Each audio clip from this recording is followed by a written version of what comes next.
एक भाई साहब ने बहुत आग्रह किया है। हाँ, और वो 2-3 दिन से ये बात बोल रहे हैं कि ये एक प्रॉब्लम है और इस पे थोड़ा बातचीत कीजिए। तो उनका कमेंट मैं पढ़ देता हूँ। गुरुजी, मेरे घरवाले ये बोलते हैं कि मंगलवार, बृहस्पतिवार, शनिवार को नया काम मत करो। बाल मत कटवाओ, नाखून मत काटो आदि। अब मेरा माइंड सेट ऐसा हो गया कि मुझे कोई भी काम मंगलवार, बृहस्पतिवार, शनिवार को करते वक़्त डर लगता है कि कुछ अशुभ हो जाएगा।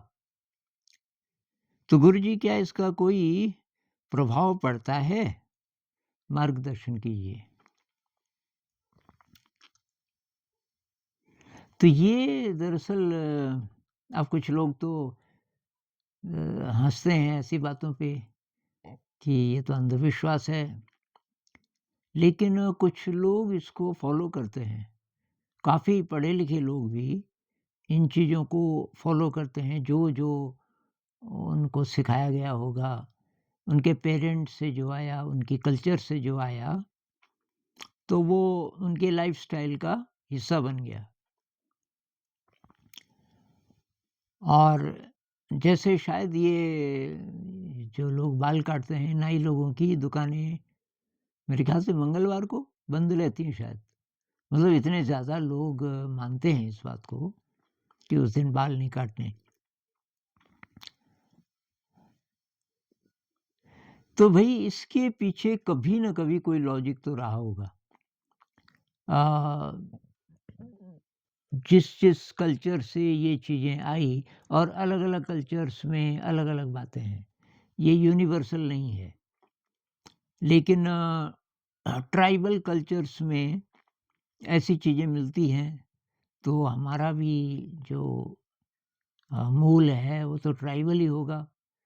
तो ये पीढ़ी दर पीढ़ी ये चीज़ें चली आ रही होंगी।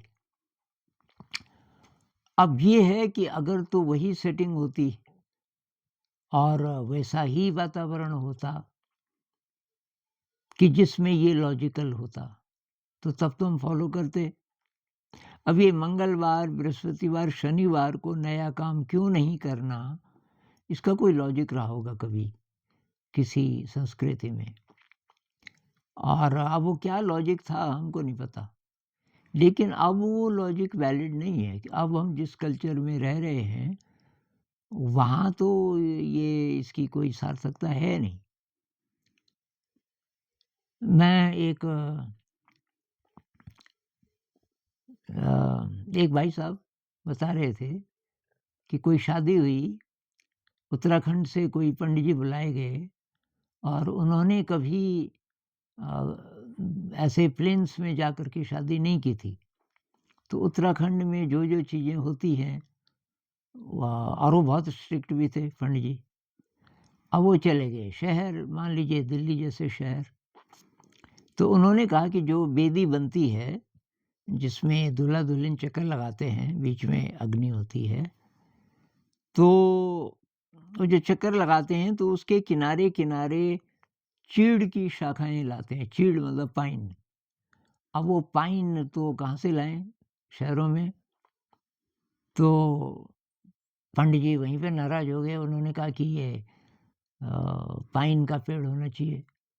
पेड़ मतलब उसकी शाखा। तो बहुत उनको मनाया कि जी पाइन तो यहाँ आसानी से मिलेगा नहीं। तो ख़ैर थोड़ा झुँझलाए, उन्होंने कहा तो चलो। अब वो जो वेदी बनी थी वो होटल के अंदर थी। बहुत बड़ा होटल था जिसके अंदर ये आयोजन था। एक हॉल था, उसके अंदर वेदी बनी। तो उसमें एक क्या होता है कि दुल्हन जाती है पानी भरने, उसमें रिचुअल होता है शादी में। अब ये उत्तराखंड के थे लोग तो, दूल्हा-दुल्हन। तो उत्तराखंड में होता क्या है कि जो पानी है, वो नेचुरल स्रोत है। मान लीजिए ज़मीन से ये पहाड़ है, यहाँ से पानी निकल रहा है और इसको ऐसे-ऐसे सीधे ला कर के और यहाँ पर अ, छोड़ा गया है, वाटरफॉल की तरह पतला-सा, उसको धारा बोलते हैं। तो वहाँ वो पानी भरती है। अब पंडित जी ने कहा कि अब धारा कहाँ है? उन्होंने कहा यहाँ कहाँ होगा धारा, प्लेन्स में धारा थोड़ी होता है, नल होता है। बहुत ज़्यादा नाराज़ हो गए, नल पे नहीं, धारे पे। तो अब क्या करें? तो उन्होंने कहा कि पंडित जी धारा बनाओ किसी तरीके से। तो ख़ैर उस होटल के गेट पे ले गए और उन्होंने किसी को बोला कि एक गगरी उसके ऊपर खड़े हो जाओ कुर्सी के ऊपर, गगरी से पानी गिराओ, वो धारे जैसा दिखेगा।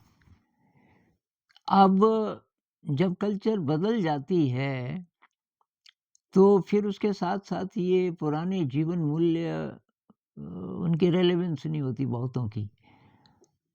अब कुछ-कुछ चीज़ें जिनका लॉजिक समझ आता है, जैसे कुछ जगह कहते हैं कि जिस समय सूरज उग रहा हो, उस समय झाड़ू नहीं लगाना। अब इसका तो लॉजिक समझ आता है। भई सूरज उग रहा है तो उसको नमस्कार करते हैं और ये झाड़ू आप लगा रहे हो तो डिसरिस्पेक्ट है एक तरीके से। अच्छा, कुछ जगह क्या है कि शाम को नाखून नहीं काटने, शाम को, रात को, मतलब सूरज डूबने के बाद नाखून नहीं काटने। इसका एक लॉजिक ये हो सकता है कि भई उँगली कट सकती है। अभी नेल कटर तो अब आया ना, नेल कटर का इतिहास तो 18th सेंचुरी से पहले ये नई-नई चीज़ें नहीं आई थी। कैंची भी जिस प्रकार की अभी है, इतनी बढ़िया कैंची, ये भी लगभग 18th सेंचुरी, इससे पहले कुछ और तरीके की चीज़ें कैंची जैसा काम करती होंगी। अब नाखून काहे से काटते होंगे? अब क्या पता चाकू से काटते हों। तो डेंजरस हो सकता है, पूरी लाइट चाहिए, तो ये लॉजिक क्या पता रहा हो। अब तो ये लॉजिक नहीं है। अब नेल कटर तो आप अंधेरे में भी नाखून काट सकते हो क्योंकि नेल कटर है अब, पहले नहीं था। तो यार मेरे हिसाब से इन सारी चीज़ों का अब तो कोई रेलेवेंस है नहीं और अशुभ कहाँ से हो जाएगा? ये जो शुभ-अशुभ तो तब होगा ना बुरा काम कर रहे हो।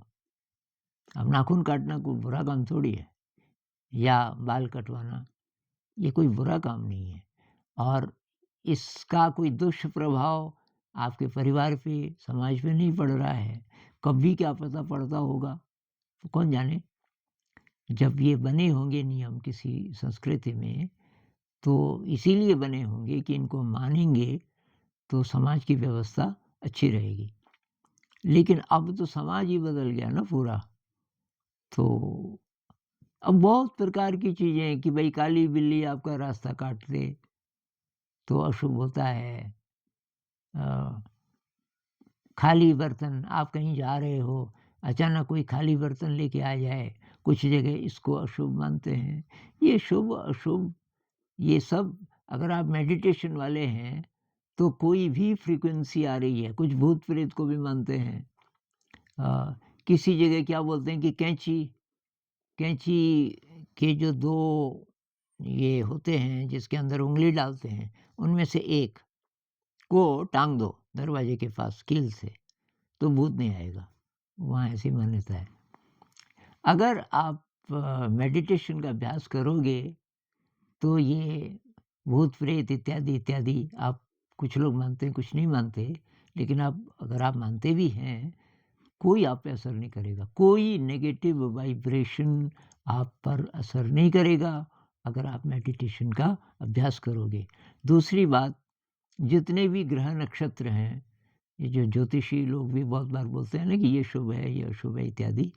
अगर आप ध्यान करते हो तो आपके शरीर की तरंग ऐसी हो जाती है, आपका ये जो इंस्ट्रूमेंट है, ये ऐसा हो जाता है कि कोई दुष्प्रभाव नहीं पड़ेगा। अब चाहे शनि जी की साढ़े साती लगी है और चाहे राहु की दशा है या कुछ भी है, कष्ट हो सकता है जीवन में, लेकिन आप पर दुष्प्रभाव इसलिए नहीं पड़ेगा कि आप मेडिटेशन से अपने को शुद्ध करते रहोगे। तो ये परेशान मत होइए। अब घर वालों को तो मत बोलिए, घर वाले तो क्या पता ना माने, लेकिन आप अपनी ज़िंदगी को अपने ढंग से चलाइए और ये इन चीज़ों को छोड़िए। मैं ये नहीं कहता कि ये मतलब अंधविश्वास है, ये इसका कोई लॉजिक रहा होगा कभी न कभी, लेकिन अब इनको मानना अंधविश्वास ही है, क्योंकि अब तो संस्कृति बदल गई और कोई लॉजिक इसका समझ नहीं आता।